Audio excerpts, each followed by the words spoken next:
something that is going anterograde.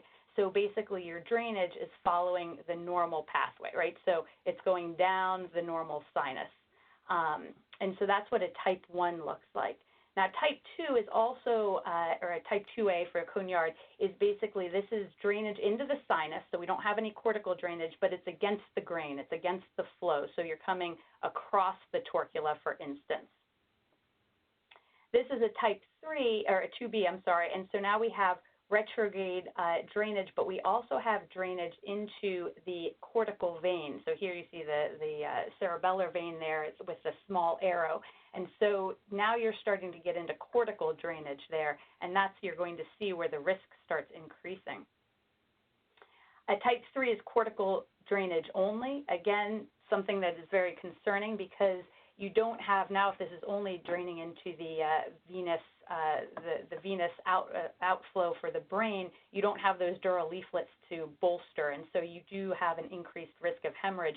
This is actually a patient, you can see, who did hemorrhage. He's actually somebody who had come in and was classified as a traumatic hemorrhage because he was a truck driver and had gotten in an accident. And he actually came to me in a delayed fashion, and I looked at this and looked at his imaging, and we got some vascular imaging which showed, in fact, that this was this little varix here, which we'll talk a little bit more about, but that had caused this rupture. And then here we have, of course, the type 4. There's a venous ectasia. Sometimes they're not as pronounced as this. Actually, the one that I showed you before also would count as a type 4 because there is a little bit of a venous varix there. And that does really increase your hemorrhage risk, again, because that venous wall, one, doesn't have the muscular layer of an artery. It's not supposed to be ballooning out, and that's just making it extra thin. And then type 5, which took me a long time to really wrap my head around. But basically what a type 5 is, it's any type of intracranial fistula, but that then starts draining into the spine. So here, of course, these are very pronounced. They are not always this pronounced, and sometimes they're actually very hard to find. But somebody that has a myelopathy that presents, you know, and there's a fistula, that's, if you know there's a fistula, this makes it easy, but look for that spinal drainage if they have myelopathy. Or if somebody presents with kind of a constellation of symptoms of which there's myelopathy and you see any distended veins, that's something to really think about. Something I learned early on, in fact, was if you have hiccups and myelopathy, this is something that should be concerning. I actually, the first fistula that I really missed was, in fact, this kind of a patient had terrible case of hiccups. So I was doing my fellowship, and I go to do my angiogram. And we were on our old machine at the time, so the resolution wasn't quite as good. The poor guy just kept hiccuping. I'm trying to get him to hold his breath. And so, you know, I did the study. We didn't see anything. And Dr. Hero said, he said, there's a fistula there. I know it. Go back and look again. And we put him under general anesthesia, and Ali Sultan took the lead this time and, in fact, found a fistula. So that is a little pearl that I learned along the way. Hiccups and myelopathy, be very suspicious. So going along for the natural history a little bit. So these grade 1, so these are the anterior grade sinus drainage fistulas. The Toronto group really came out first to show, you know, a nice natural history of these. And basically the vast majority of these, whether they were treated or not, they improve or they resolve. Sharma et al. Went and looked, and they actually found that there's less than a 1% progression from a grade 1 to cortical venous drainage, or something that we would consider more dangerous. So really these anterior grade, you know, sometimes I even will refer to them as benign. These are patients that have very low risk of hemorrhage or symptoms other than sometimes the irritating symptom of tinnitus. Now, when you get to the cortical drainage, this is a whole different ball game. And again, from the Toronto group, looking at these, you know, they found almost 7% annual rate of neurologic deficit, an 8% annual rate of hemorrhage, and a 10% rate of mortality. So these are now getting much more dangerous. Dufa et al. Looked at this and the risk of rebleeding. So somebody who presents with a hemorrhage, and the risk of rebleeding within the first 2 weeks is higher than that of an aneurysm. It's 35%. So definitely something that we should be taking seriously. And then I told you, you know, that Dr. Zipfeld did some very nice work, and now the Condor group is really working on this.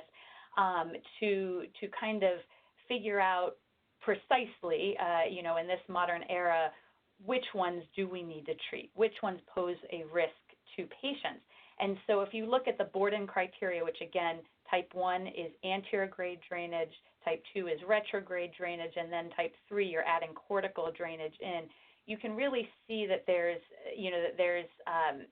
some differences here as soon as you add in that cortical drainage. And so with that, you're jumping up to an increased bleeding risk just because of the cortical drainage. That's what's doing it, rather than just which direction in the sinus the blood is flowing. And so, with any type of cortical drainage, you're looking at about a 7.5 ICH risk and a 3.8 or a 4% risk of death. And so for those patients, we should really consider early treatment. And so a lot of times, how do you know that somebody has symptoms? What does that look like? Progressive headaches, coma, or mental status changes, seizures, neurologic deficits, all of these things would be considered symptoms. And again, tinnitus is kind of put back into that box of slightly more benign. It's usually because of the turbulent flow that's in direct contact with bone. It can be very, very irritating to patients. Sometimes people have adjunctive bruits, but sometimes they don't. And this is another pearl that's really important. If you lose that tinnitus, the patient is thrilled. They're over the moon because this was really irritating to them. However, this could be a sign that all of a sudden now you're developing retrograde cortical venous drainage. You've taken over another pathway. And so it's something that's important to enforce to patients that if this tinnitus suddenly goes away, you probably need to take another look at this, at this fistula. And so, what I usually tell my patients is I don't treat tinnitus in general unless two things. One, it truly is disabling. This is something that is really interfering with their activities of daily living. They're not sleeping well, this kind of thing, and I can cure the fistula. You usually do not want to just try to diminish or do a partial treatment with tinnitus, because you may take something that is, if this is a grade 1, of course, something that's a grade 1, and all of a sudden now you've excited the fistula, you've kind of poked the bear, if you will, and it starts turning into something that develops cortical venous drainage that maybe you've now blocked off the pathway. So those are all considerations that I talk about. As soon as, with the venous ectasia, like I had said, this is a pretty enlightening look at what happens if you have venous ectasia. Your hemorrhage rate goes up to about 19% versus 1.4% if you don't have a venous ectasia. So definitely something to take seriously, an indication for treatment. And then cranial nerve deficits, these can happen because of compression, pulsatile compression. They can also happen because of arterial steal. Sometimes you can relieve the cranial nerve deficits by embolizing. However, you can also create some pretty wicked deficits because of embolization. And so it's really important to really be thinking about kind of how this goes. DMSO is something that we use, it's the solvent for onyx, and sometimes just the angiotoxic effect within the vasa vasorum has been known to cause cranial nerve problems. And then, of course, if you get any kind of penetration of embolisate, regardless of what kind, into the nerve, that can cause problems. If you have proximal occlusion of a vessel feeding a cranial nerve, normally you're just fine. But if you get distal embolization, that's where you get into some trouble. So we'll talk a little bit about that as well. So kind of the cranial nerve pitfalls that I talk about with my patients and my residents, 3, 4, and 6, this is normally when you're talking about something in the cavernous sinus, but you can certainly, if you pack the cavernous sinus, you can definitely create some cranial nerve deficits. They do improve, no question, but the patient needs to know about that up front. I give Decadron. I don't have any evidence that this is something that is helpful versus not. It's just something that if there's no contraindication that I have always done. And so it's probably something I should study further. But for the fifth nerve, now this is something that I've definitely learned over the years of doing these. For V2, The artery of the foramen rotundum is what feeds this, as well as a cavernous branch off of the middle meningeal. Now, these are certainly not arteries that I learned about in residency, but they can be very important arteries for a patient that has a fistula, whether it's a CC fistula or any fistula that is involving this area. And unfortunately, I learned about these the hard way after, taking out somebody's V2, which numbness is not really a major problem. However, they get this neuropathic pain, and that really can be something that's a major problem. Especially, it seems to be particularly worse in older folks. And so it's definitely something that I really talk to people about, especially in this advent of transarterial embolization.